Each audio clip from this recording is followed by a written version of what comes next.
Do you ever wonder what is intended for or likely to be understood by only a small number?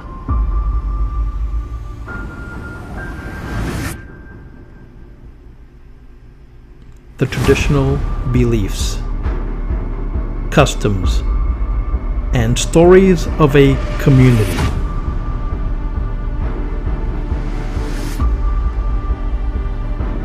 A community not part of the mainstream, unconventional, peripheral, or extreme.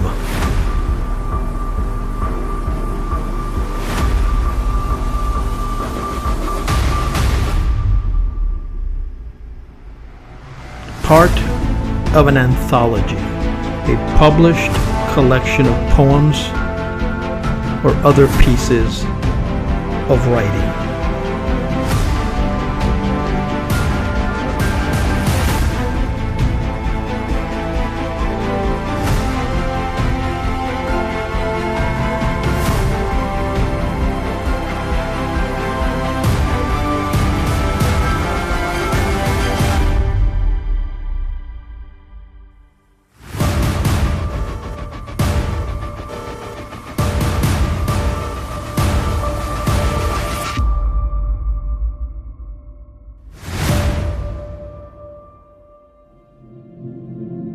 This is Esoteric Lore. I'm your host, Edward Aponte, where I push you to ponder the fringes of folklore.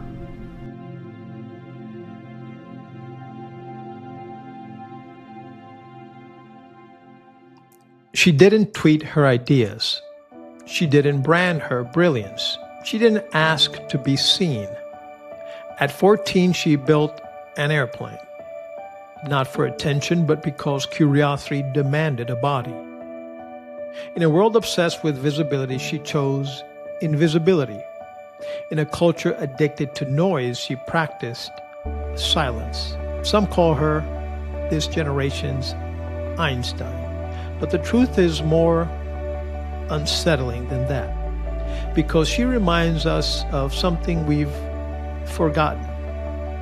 That the deepest minds are often the quiet ones in the room. This is quiet brilliance. There's a kind of intelligence that announces itself loudly. And then there's another kind, the kind that barely makes a sound. Today's story is not about viral fame, personal branding, or loud genius. It's about quiet resilience, mindful obsession, and a form of creativity so disciplined, so inward, that the world only notices it after the work is already done. This is the story of Sabrina Gonzalez Pasterski.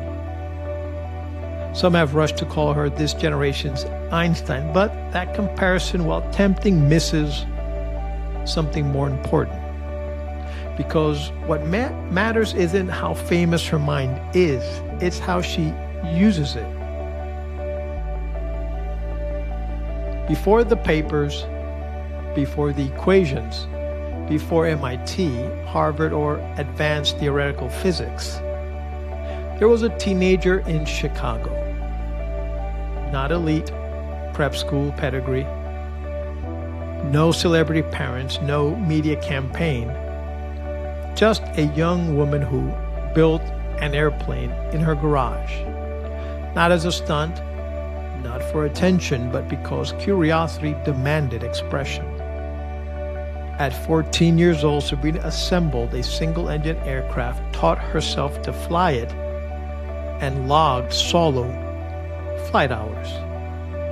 No applause, no audience, just focus. This is where the story already diverges from the modern myth of genius. Because this wasn't performance, it was presence.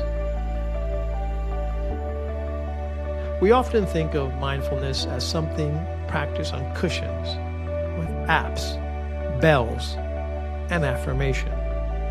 But there's another form of mindfulness, one that emerges naturally when attention becomes devotion. Sabrina is known for something unusual in modern academia. She does not use social media. She avoids self-promotion. She rarely speaks about herself at all. Her interviews are sparse, her tone measured, her focus unwavering. This is not withdrawal, it's selective attention. In a world engineered to fracture focus, she chose containment. And that containment became power. Mindfulness at its deepest level is not about calm, it's about unbroken relationship with the present problem. This is what she practiced. Here's what doesn't get talked about enough. Sabrina entered some of the most competitive intellectual environments on earth. MIT, Harvard, elite physics circles.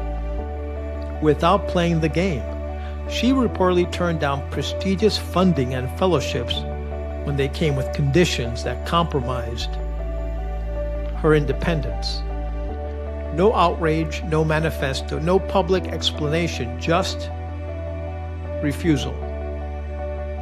That is a rare form of resilience.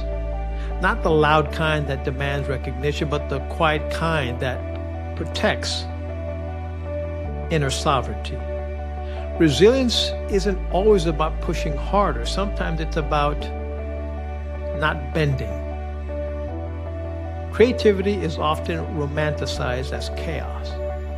But in theoretical physics, the realm of Sabrina works in, creativity is forged through constraint.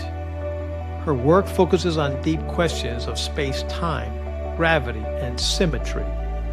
Questions that cannot be solved by inspiration alone.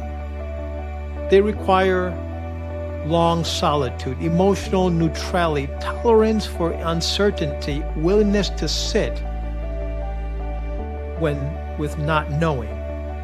This is creativity, mindfulness at its most extreme. No dopamine hits, no likes, no validation loops, just contact with reality as it actually is. This is why comparisons to Einstein arise, not because of fame, but because of method. Einstein too worked quietly, slowly, often misunderstood, and so does she. Sabrina Gonzalez Pasterski is not important because she might be a genius. She's important because she represents a counterculture of mind. She shows us that you don't need to narrate your entire life to legitimize it.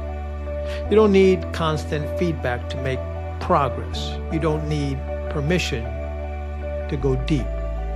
Her story is a reminder that the most radical act today may be sustained attention. In an age of noise, silence becomes strategy. In an age of branding, craft becomes rebellion. Quiet resilience doesn't trend. Mindful creativity doesn't go viral. And real originality rarely announces itself. But somewhere in a garage, in a notebook, in a silent room with a chalkboard, the future is being built by people who are not trying to be seen. They are trying to understand. And that may be the most powerful form of mindfulness left. As always, I leave you with a poem. The ones who don't announce themselves. They do not arrive loudly. They do not rehearse their importance. They sit with questions longer than comfort allows. While the world refreshes, they remain. While others perform intelligence, they practice understanding. No brand, no spectacle, no urgency to be known. only the quiet courage to stay with the problem until it opens. History remembers them not because they shouted, but because reality finally agreed with them. This is Esoteric Lore. Thanks for listening.